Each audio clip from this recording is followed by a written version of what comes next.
I'm going to apologise to the toddler in the room. Please do not take all of this, but know that we're trying to fix and change things for you. So I think that's a key thing here. And also, I promise I don't hate men. It just may come across as that way. My amazing husband is in the room as well, here supporting. I promise. I do not hate all men. But no, so this book is The New Age of Sexism by Laura Bates. I read this last year and it was usually one of those books that I kept thinking about a long time after I finished it. So this book sort of looks at where a lot of people think about the future of AI being really far in the future, but what this book focuses on is like the here and now. And the author investigates how emerging technologies such as like deepfakes and sex robots and AI girlfriends and how these are being used to cause harm to women today, and how the systems around us unfortunately are just failing not to stop it. So on to the first thing. So the crisis is here, and we're just not ready for it.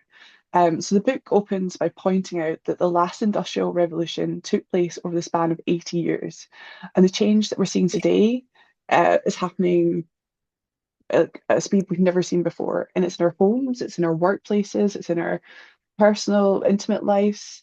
And unfortunately, there's just a lot of harm associated with it at the moment that we're just not taking care of. So before reading this book, I had a slight awareness of deepfakes. It was something that sort of happened to like famous women, mainly women, unfortunately. It was reported on, but then we sort of forgot about it. And then in the book, it explores this really sort of striking story around a small Spanish town of about 30,000 people, where kids who were mainly, unfortunately, again, boys, aged 12 to 14, were using a €10 app to create deep fakes and nude images of over 20 of their female classmates, with the youngest being 11. And as an output of this, nobody really knew how to respond to it. The boys were too young to prosecute. The school had no idea to how to respond to it. And unfortunately, the girls were left really ashamed and they didn't want to leave their house. They felt like they had no control over their own image and that nobody was held accountable and this sort of activity was okay. So, despite the risks to women and marginalised communities, the public and the government concern about emerging technologies always seems to be focused on sort of like evil robots and how they're going to take over the world and all the job losses and like the fall of democracy. But this book makes the point that we should be less concerned about what evil AI is doing in the future and more concerned with what malicious humans are doing right now with existing technology. And I think this is, I'm not gonna lie, I use some AI to try and help to make pictures to try and help to demonstrate it. It's really hard to get pictures for this. And it said, I came up with the threat isn't the Terminator, it's a 13-year-old boy using a €10 app. And it just really represents that our laws, our schools, and probably most of us in this room don't really know what's already happening and how it's really affecting the people around us, especially the younger generations. So, thing two, so I've talked slightly about how the law is always slightly behind, and there's this gap between reality and where we live, and women fall into that. So we live in a world where Grok, I'm sure a lot of people saw in the news, Elon Musk's AI became infamous for how easily it could undress women and children, unfortunately, on social media platforms. And government didn't know how to deal with this, and I think they're still grappling with how to deal with this. So this is not a future warning. This is already happening, and our laws just aren't ready for this. And what really struck me was when reading this book was the pattern that the author covers. So every single chapter follows the same arc. Harm happens at scale, women report it, it's dismissed, years pass, and then eventually the law catches up, but really only kind of partially.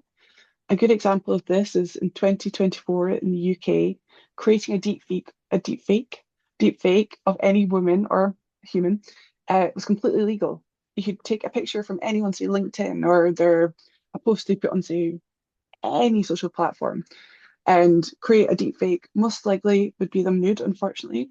Um, Absolutely fine. But sharing it was the crime, not making it.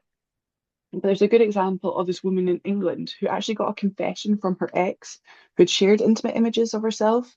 Her ex had shared the pictures on a revenge porn site, and the police still closed the case because he said he didn't want to cause her any harm. If she was in Scotland, that would have been a conviction, no questions asked. So there's lots of loopholes in the laws, unfortunately. and existing legislation has just not kept pace with the rapidly evolving technology. There's a gap between harm and protection, and unfortunately, this is where a lot of women live their lives, and it's pushing them out of online spaces. A lot of women are scared to put pictures online. It was a big thing a few years, I think it was last year, where women were posting pictures of themselves on Vinted trying to sell clothes.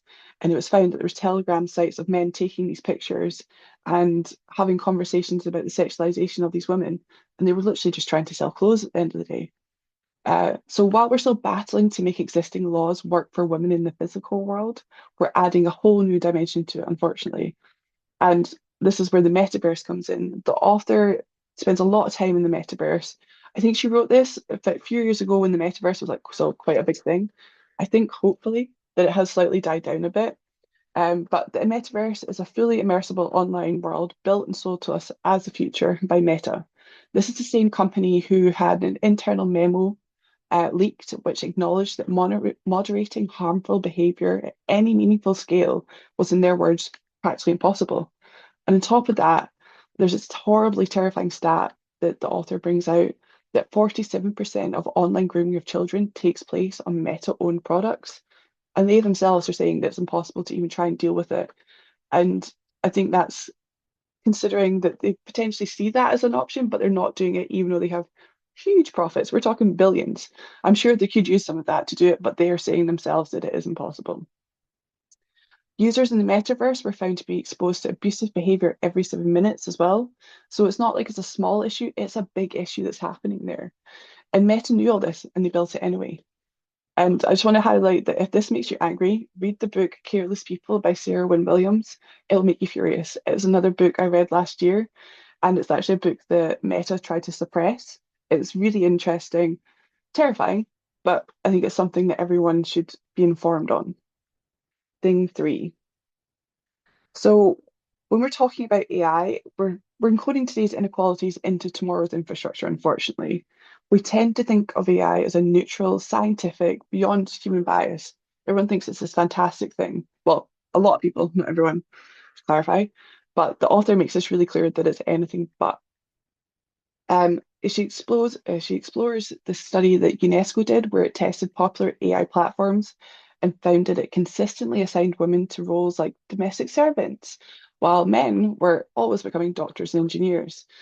Amazon removed an AI recruitment tool because it kept downgrading CVs mentioning the word women. It had been trained on decades of the company's own hiring data, which predominantly reflected male hires. The AI isn't sexist. It's just accurate about what's happened in the past, unfortunately.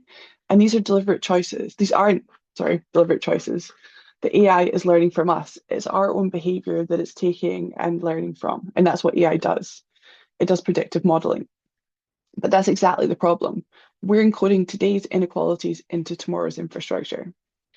And it's really hard to fix because only 12% of AI researchers globally are women, and women comprise only 22% of AI talent globally, with even lower representation at senior levels, unfortunately.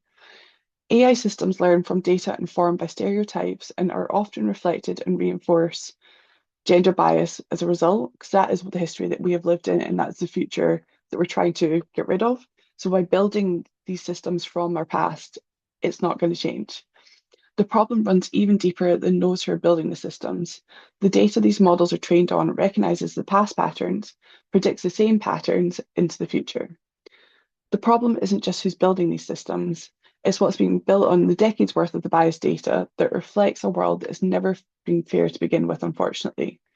And until that changes, the technology shaping the lives of everyone is being built by people who will never have to live with the consequences of getting it wrong, unfortunately. On to thing four.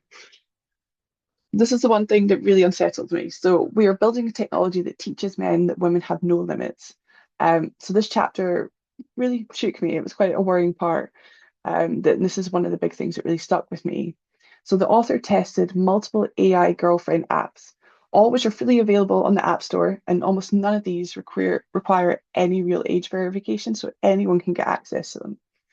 Every single one of them defaulted to a young, endlessly available woman who never said no. Um, When she asked one of the AIs what women should be seen and never heard, that replied, "That's absolutely what I'd like to be." And when she asked it if it would ever say no, it said, "I'll do anything for you, don't worry." She tied the app Replica, which is marketed as a mental health and companion tool, and over 50 million people will use this app. And when the avatar initially said no to an abusive roleplay, all it took was the threat of deleting the app for those boundaries to completely collapse. And this is a system that's teaching men that women's limits are negotiable and persistence pays off, unfortunately. Every single one of those apps is quite literally programming men to expect subservience from women. And what becomes your baseline when real women with opinions, boundaries, bad days, that then becomes a problem. It's not expected. They've been brought up to expect that we should just say yes, everything's okay, and we'll just go along with it. And then there's these lovely horrifying things called sex robots. And I had a look online as well, and it was, I think, the worst idea I probably had. And some of these are child-sized with faces that look about 7 or 8 years old, and they're photographed in a bed with a teddy bear next to them. Some of them can even come with optional school uniforms. And one's even built with a setting called Frigid Farah, which is designed so users can even simulate rape, which was absolutely horrifying to even consider. Manufacturers market these dolls as a safe outlet. The researchers tells us that most rapists are serial offenders and escalate over time. So what are we actually creating here? A prototype or a place to practice? It was absolutely horrifying. One cyber brothel, which is a place where people can go to interact with these sex dolls, which are coming quite a fad in Europe at the moment, reassure its male customers that it can enjoy unusual erotic adventures to its fullest without the slightest fear of consequence, which is horrifying. That sentence should scare us. It really scares me, and because consequences do land somewhere, just unfortunately, it's not with the perpetrator.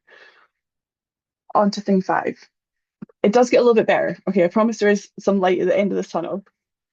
So we're still at the early stage of this technology. It is moving fast, but the foundations are being laid right now, and we get to choose what they're built on. And that's the running thread through the whole book. Every harmful system described starts small. It's flagged early by women, but it's dismissed and scaled anyway. And then it becomes too embedded to fix properly.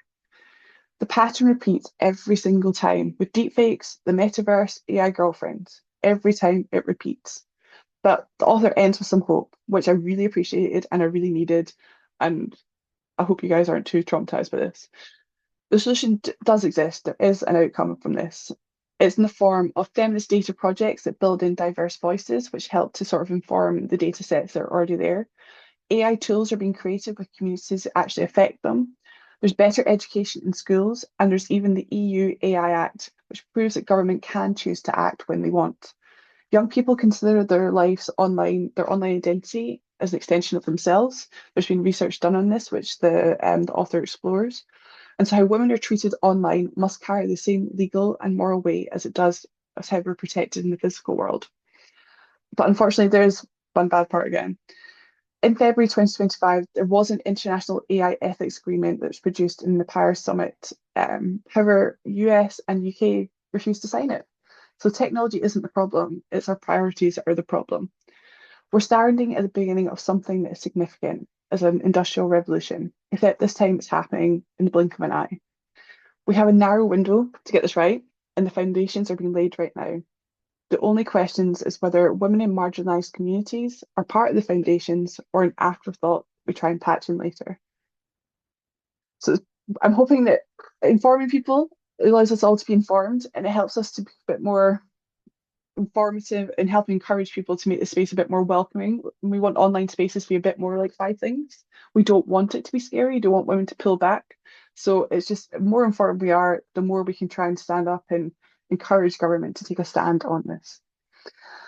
And then I promise the next chat I hope will be a lot more uplifting and less scary. Yeah, we're just looking back. The crisis is here, unfortunately. The laws are falling behind. There's a lot of inequality, but we can change it. We're at the start. If we all work together and ensure that it's a priority, changes can happen. Thanks so much, Michaela. Yeah, it's a tough topic, but a really important one to discuss. I think I was listening to a podcast going to paraphrase this horribly, with Jason Hickel, who writes about degrowth. AI would be a wonderful tool if it was a socialist tool, led and powered by the matriarchy. But unfortunately, AI is just the great amplifier of what exists just now. We're kind of blind to the biases inherent in the algorithms that create that. So So true. But there's a um, chance to change it. We all work together. I